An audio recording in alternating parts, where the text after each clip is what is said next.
Hey guys, it's Gary Bay, Nerdchuck, and you're listening to the Front Row Entrepreneur Podcast with our girl, Jen. Our guest today has been a full-time police officer for 15 years until she was injured and couldn't work on the road anymore.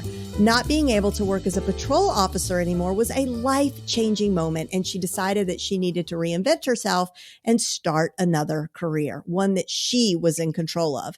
And this is how she discovered e-commerce and specifically Amazon. As a trained teacher before becoming a police officer, our guest has now gone full circle and returned to her roots. She wants to help other women become e-commerce queen bees and take control of their own income. She's a true believer that your journey is yours alone, and she's here to help everyone who chooses to take on the e-commerce journey. Welcome, Janis Carmena. Hey, Jen, how are you? I am doing so well. I cannot wait to talk to you because I've always been fascinated by Amazon. I mean, from its very beginnings, like I was early adopter. I think it's hilarious that, we used to laugh at the fact that they were going to try to sell books online. It was like, who's going to buy a book online? I know, isn't that crazy? Jeff Bezos did a smart job starting Amazon. And think of just how brazen it was that he named it what he named it. Oh, I know. It's crazy. It's like the perfect name. I mean, he grew into his name, but it is fascinating. And now people, obviously like we all order everything from Amazon, but as it relates to what we're going to discuss today, many people are able to build very lucrative careers on Amazon. Many people don't even know that Amazon is actually made up of a whole bunch of third-party sellers, which is what I am. Who knew that anybody can sell on Amazon? Okay, so let's start there. What do you mean third-party sellers, and how did you specifically fall into this? Well, I think it was it must have been about 5 years ago. I was kind of bored. So being a police officer, I was working 2 days, 2 nights, 4 off, and my kids were getting older and no one was home during the days I was off. And I was like, okay, what else can I do here with these 4 days off? So I was looking, I looked at MLM. I looked at, jobs you can do at home, anything to just make a little bit of income and to keep myself busy. And I just happened upon a YouTube video that says, hey, what about Amazon FBA? And I'm like, what the heck is Amazon FBA? And I did a bit more research and learned that I could have my own Amazon store. Amazon could sell everything for me, ship everything. I just have to find things to sell. Okay, so that find things to sell piece is key, right? Yeah. You have to do a lot of research, right? Like you have to know what's going to have the margins and what's hot. I know you can't tell us all of it because I'm sure that that's in and of itself like a day-long workshop. But what's the gist of that? Like, how do you find what's going to do well? Well, there's about 4 different ways, really, that you can sell on Amazon. So I started with what's called retail arbitrage, or they use the short form RA. So I was basically shopping. I'd started an Amazon store, which is not hard to do if you go to Seller Central. Mm-hmm. And I went around with my Amazon app on my phone, and I would just scan barcodes in stores because I was kind of bored, right? So I was like, scan barcodes and would say, oh, look, this item that I found for sale for $5 is selling on Amazon for $25. I'm like, And then I'd look to see how many fees Amazon would take in order to sell it for me. And they take about 30%. I'm like, well, that's a no-brainer. I can make $12 on each one of these products. So I would just buy out all those products out of that store, ship them all to Amazon, and Amazon would sell them for me. So that's called arbitrage. The FBA? Well, that's retail arbitrage. Okay, retail arbitrage. Yeah, FBA is fulfilled by Amazon, which means Amazon, when I ship everything to Amazon, Amazon stores it all, picks it all out of their warehouse, puts shipping labels on it, packages it all up, and ships it to their customers. That's fulfilled by Amazon. And they usually charge around 30% per product for doing that. So I don't have to do anything but find products and send them in the hundreds to Amazon to sell for me. When you were doing that, when you were doing the arbitrage, what is like your single biggest score? Do you have one that you remember where you were like, oh my gosh, I'm paying 4 cents for these and I'm making, $4? I think my biggest score was these scooters that I found. And remember those Razor scooters? They were like that. Yeah. But I was buying them in Canada for like $39, and they were selling at a drugstore for some reason. I had no clue why. They're blowing out these scooters. I was selling them in the States for 125 American, which is like $1,000 Canadian in my world, right? Wow. So I seriously went around to every London drugstore in Vancouver Island that I could find, and I was sending in scooters I think I was able to find about 100 of them.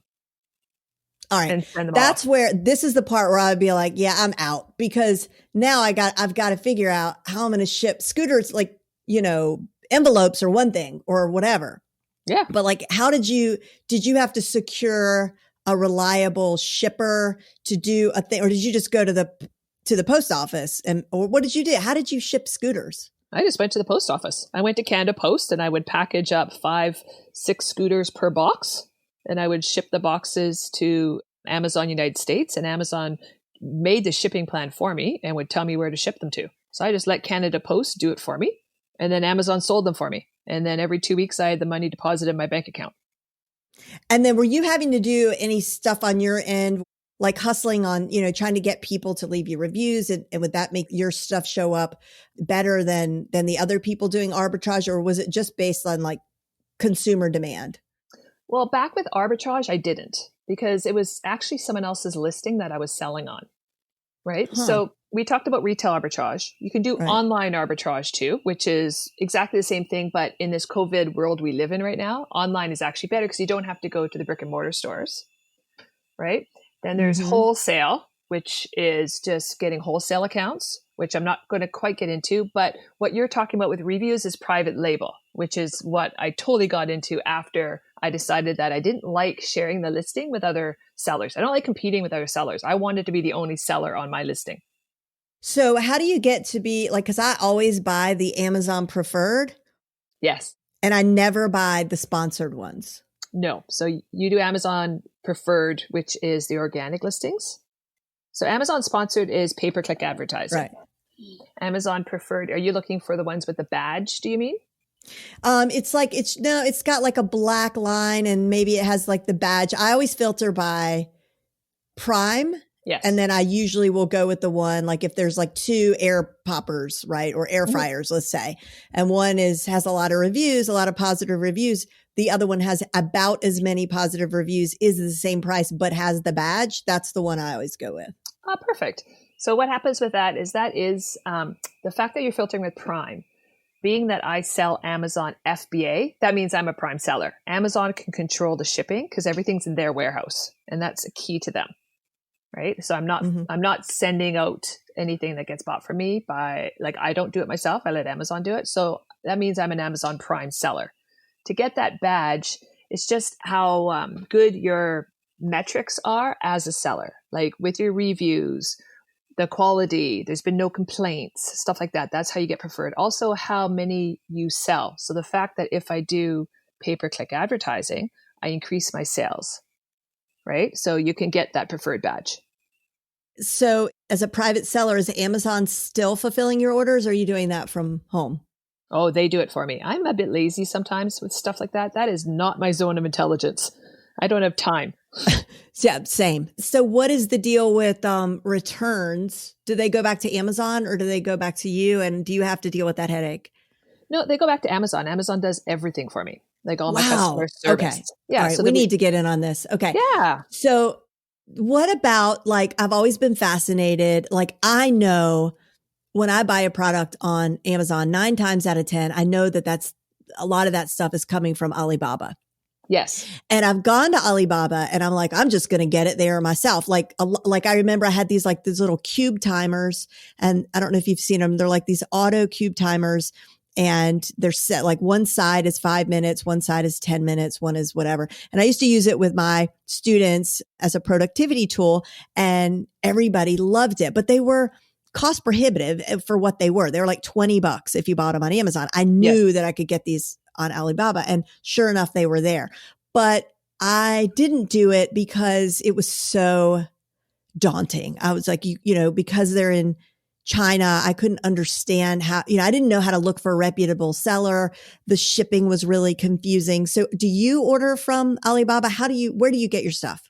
I do. I have a manufacturer from Alibaba that I've altered stuff with. right? So that's where I find my manufacturers by I alter the products with them. So I want little changes. So what I do is I look at the competing products. So say your timer cube. I look on Amazon for anybody else selling timer cubes and I read their reviews. And the people doing the reviews will tell me what they find wrong with them, right? Like the 10-minute part doesn't work, or I wish it was this color or something like that. So then I go back to the manufacturer that I found. Say I want to do the cubes that you're talking about. I say, you know what? Everybody really wants purple, right? So I'm going to launch purple cubes. And I'm going to make sure that whatever people said in the reviews that didn't work, works now. I'm going to fix those issues. And then I'm going to make it premium. I'm going to use premium packaging. I'm going to add something extra. Like you use it for productivity. What an awesome way of putting an insert on how to increase productivity and call it the productivity cube. You see what I mean? Like I'm going to make it a bit more premium. And then I'm going to get a whole bunch shipped to me. And shipping is actually not as hard as you think from China. You can do air or sea. It's really easy. And if you're really daunted, your manufacturer can ship it straight to your door. Or you can get what's called a freight forwarder. So it's just taking it step by step, Jen. Don't look at the whole big picture. Well, and I guess and are there safeguards built in the way like eBay has with the honor system or the reputation system so that if you pick, how do you know you're going to purchase, 500 units of something, you do the transfer. I never even looked at how you make the payment. And then what if they just stiff you Yeah, Alibaba, there's lots of safeguards. It's very similar to PayPal. Okay. So first of all, I look at reviews and it's the same. The reviews make our world go around in business, right? That's for sure. Yeah, everybody needs reviews. Oh, by the way, everybody just pop on the podcast and give Jen a review, please. Thanks. I always forget to ask for that. Thanks. Because again, reviews make the world go round. Yep. But Alibaba manufacturers have reviews also from people who have purchased off them. And then they also have what's called trade assurance. So when you purchase through Alibaba, usually they want 30% ahead of time, right? And if you send the money through trade assurance, you're guaranteed that if something screws up or they don't deliver or the product is horrible, you can get the money back. Also, I always have, if it depends on how much money my product is that I'm bringing across. If it's in the thousands and thousands of dollars, I get a third-party inspector. So an independent inspector over in China or Thailand or India, wherever I'm getting my product made, to go in and inspect it. And they give me a full report with pictures of everything. They do random inspections of a random sampling of the product. All right. Well, how is a regular human going to know how to do that? How are we going to find an inspector in China? Is there I imagine there's a whole ecosystem or website devoted to that, or is that within Alibaba? There is. Alibaba has just started doing their own inspections, which is great. But there's also different Facebook groups and stuff like that talk about inspectors and give references, of course, and then reviews and like that. So it's not hard to find an inspector and to liaise with them. But you know what? Right. 4 years ago when I started this with private label, right? I was doing it. Everything was going great. I've got 2 6-figure brands that are building exponentially right now. And then, like you said, I got hurt. So I was like, okay, now what am I going to do? Right? Got hurt on the job doing a foot chase. It was a little bit, I'll have to go into the story later with you if you want. Yeah. We want to hear all about that. Oh, do you want to hear my foot chase story? Yes. It was about 2 years ago now. Yeah, it's crazy. I was on patrol, and in patrol here in Victoria, British Columbia, I work by myself. So imagine I'm 47 years old at the time. I'm in full uniform. It's about 2:00 in the morning. And I hear over the radio, laptop got stolen. And I'm like, okay, well, that's pretty normal. Laptop got stolen. Guy's got the backpack. But what was different about it is the owner of the backpack, the owner of the laptop, was actually tracking it on his phone. So he was giving us updates on the radio on where it was. So I was listening to the updates. I'm like, I bet I know where this person with this backpack is going. So I tucked my car in next to this electronics store and I just waited. And seriously, I was not there about 30 seconds. And if you can imagine, it's all dark out and the streetlights are there. And this guy comes out from between the buildings, all dressed in black backpack, black baseball cap pulled low. And I'm like, well, that's got to be him. Right. It's like, so I jump out of my car. I'm all excited now. I jump out of my car and I'm like, stop, police. And he looks at me and I look at him. I'm like, oh crap, this is not going to go well. And the chase is on. Like he just takes off. And if you imagine, I'm sitting there and I've got like 22 pounds of gear on, right? And my 20-year-old brain is telling my 47-year-old body, you can catch him. So Jen, I'm humping it down the road after this guy. in my head, I'm like, what the heck am I doing? Why aren't I waiting for a police dog?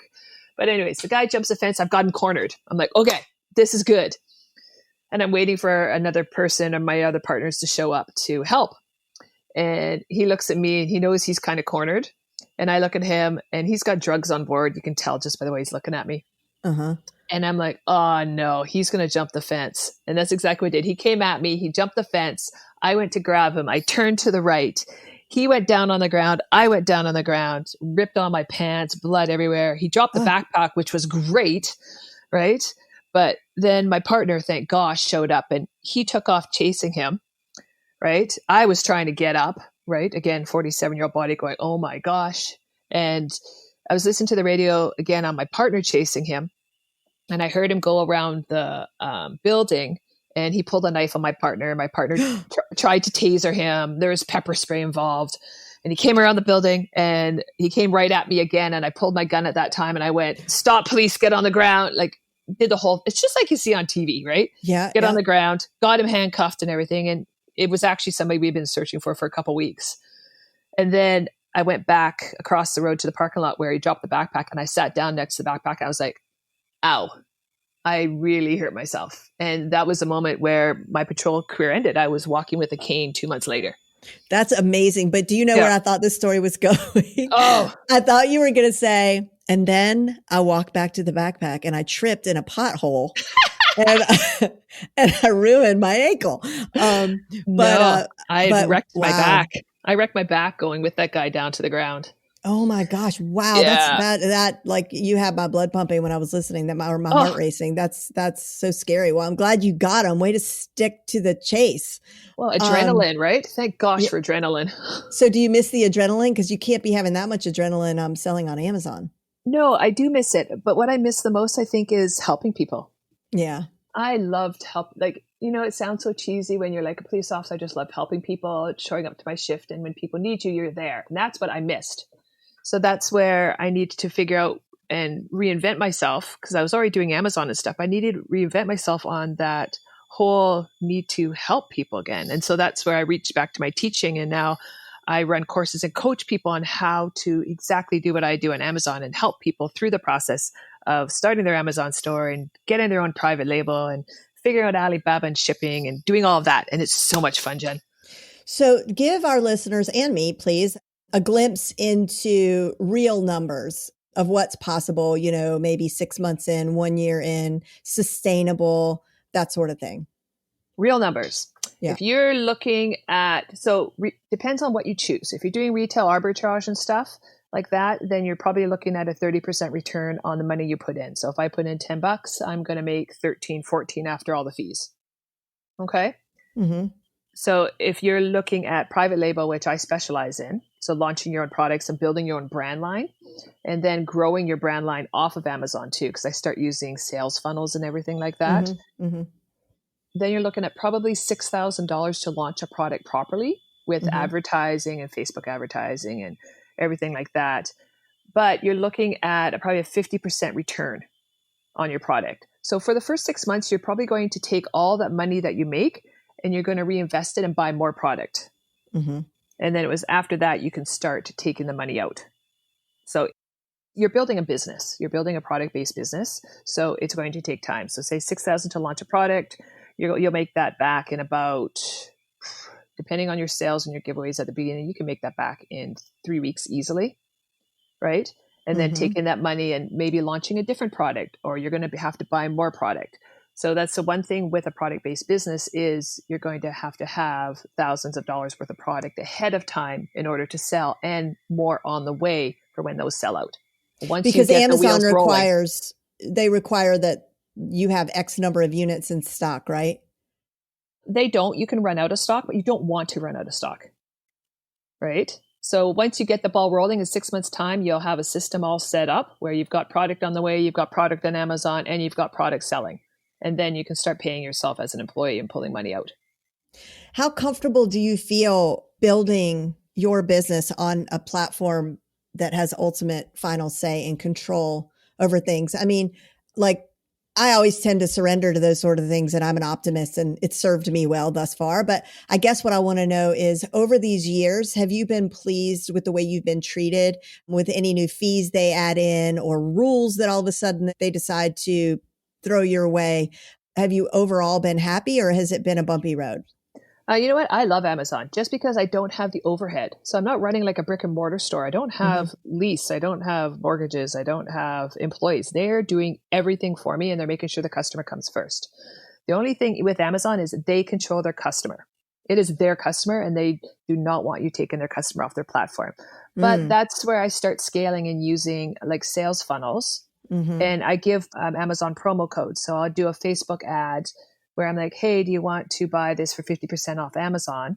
They go in, they enter in their email to unlock the promo code. So now I own that customer. I've got their information. Okay, genius. Yep, genius. They get the promo code for Amazon, right? And then then I tell them what keyword to search for on Amazon to find my product, right? And then they enter in that keyword, find my product, and buy. So I'm kind of doing twofold there.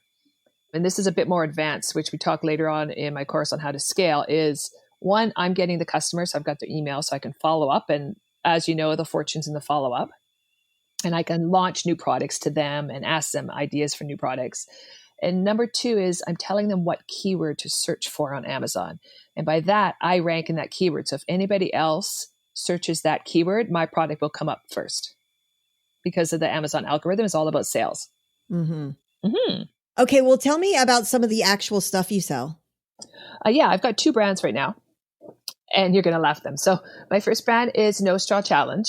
So about, 5 years ago now, we were down in Costa Rica, my family, and my daughter, Izzy, looks at me and goes, Mom, do you know there's something odd around here? And I'm like, I don't know. I'm in Costa Rica. They're eco-friendly. I absolutely love it. I'm surfing. I have a drink in my hand. Life's good. She's like, there's no plastic straws. She was like 9 at the time. Only a 9-year-old will pick that up, eh? So then I look at my drink. I'm like, I'm drinking out of a bamboo straw. I'm like, So a bit more research and realized that they have what's called the No Straw Challenge, but we didn't have it in Canada. It was only plastic straws were just starting to be banned, right? I think Seattle was the first city that did it. And so I brought No Straw Challenge back to Canada. And being that my daughter Izzy was 9 at the time, we launched a whole line of unicorn straws. We had telescopic. We had unicorn everything, right? So that brand did great because we got in at the forefront. I'm looking at the website now, nostrawchallenge.com. These unicorn straws are so cute. They've got cleaners, unicorn colors like sparkly blue and green and purple, and then the cutest little bag. This would make the best birthday gift. You know, just keep these in the gift closet, and every time your kid goes to a birthday party after COVID, these would be great. Yeah. They're a great stocking stuffer too with Christmas coming up. And that nostrawchallenge.com takes you to a promo code that you can use on Amazon. Yes, for 50% off. This is sweet. Okay, and what's the other one? Oh, yeah, and a little thing with my son. My son's the one who designed those logos on the bag. So it was a family business to teach entrepreneurialism to the kids. I love it. I love it. And then the other one, being a police officer, I hate the smell of marijuana. Like, hate it. It makes my nose itch. Seriously. So it's legal here in Canada, right? And in many states. All over Canada? It's federally legal in Canada. Wow, I did not know that. Yeah. So when it became legal in Canada, I launched No Trace Bags, which is a line of smell-proof bags. And I'm a bit selfish. People can put their product in these smell-proof bags, and then I can't smell it.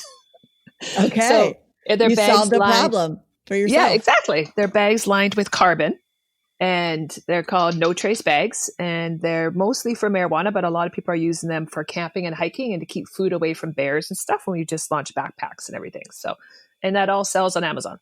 Oh, this was so smart. I'm looking at the page now, and it's a good looking product. It really is. Thanks.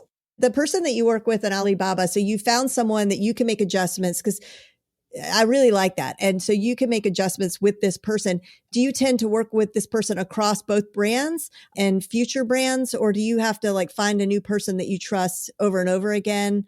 Does it matter what the product is? I deal with one manufacturer per brand because business is formed on relationships. So I've created a relationship with them now, and we could talk back and forth, no problem. And I can say what specifications I want and what changes I want to items to make them premium, to make them better. Because I want high quality. I won't launch it without high quality products. So usually whenever I launch a brand, I stick with one manufacturer and they do everything for me. And you don't have any issues with language barriers? No, never. Okay. Let me ask you this. So what about the technically challenged? Somebody's listening right now. They're like, oh, this sounds so good. And I don't have to deal with the shipping. And, I could do it all online. And this sounds so exciting. And I have so many good ideas for products, but I'm a little bit tech averse. Is this for them or should they just stay away? Amazon has a great seller app. It's easy to do. Like seriously, they tell you exactly like, can you put in your product name? Can you put in your brand name? Can you put in how much you want to sell it for? I am technically averse with things like Photoshop and everything to make the pictures. So I always outsource. Also, it's not my zone of intelligence. I seriously, I can't think that way to make really fancy pictures and stuff. So I hire out and I have a marketing team now that I use down in California. But for gigs, which I love the gig economy. So if I have a one-off thing I want to do, like write an ebook to add in with a product or something, I'll find someone on Upwork or Fiverr.com or freelancer.com to do it for me. Okay. All right. Well, I'm totally sold. I am so excited. I am so excited to share this with my audience and maybe even give it a shot myself. So for everyone else who's excited as I am right now, how do we connect with you to learn from you? Well, what I did is I created a course that I wish existed when I started. I was like, can someone please lead me through this step by step by step? Right. So I created a course. It's on www.ecommercequeenbee.com. It's only $749. It's not in the thousands of dollars like many courses. And it also includes our mastermind group, which is on Slack. I like the Slack app a bit better than a Facebook group. It's a lot easier to talk directly with people back and forth. And you know what? If you don't know if this is in for you yet, we do have a free boot camp going right now. Again, you can go to ecommercequeenbee.com/bootcamp or just ecommercequeenbee.com and it's free. It's 3 videos all about answering your questions. And I guarantee at the end of the boot camp, you're going to have a store up and running.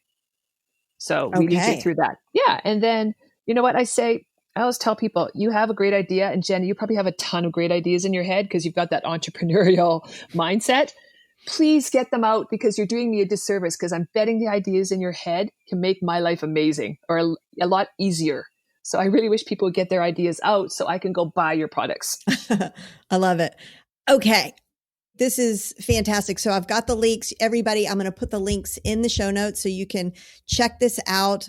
I'm really excited to learn all of this stuff. And, I feel like I had one more question and it just escaped me. And I feel like it was a really important question. It's driving me nuts. Oh, no. Don't you hate when that happens? Yeah. But you know what? The other thing I think I like know. I've got it. Go. Sorry. The question is, do you have to mess with Shopify or you're just purely Amazon? So that's the question. Shopify and Amazon are separate things. Shopify is your own online store. Amazon is the platform you sell your products on.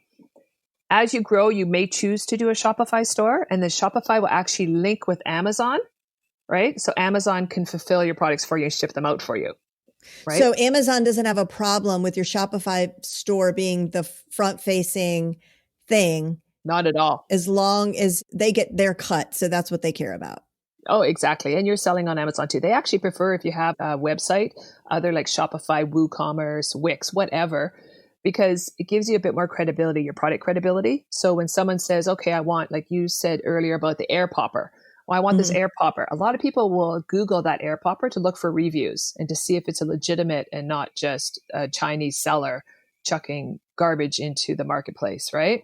So they'll actually go look at the website and say, okay, there's reviews and everything like that, and they'll go right through it, and then they'll go buy it on Amazon.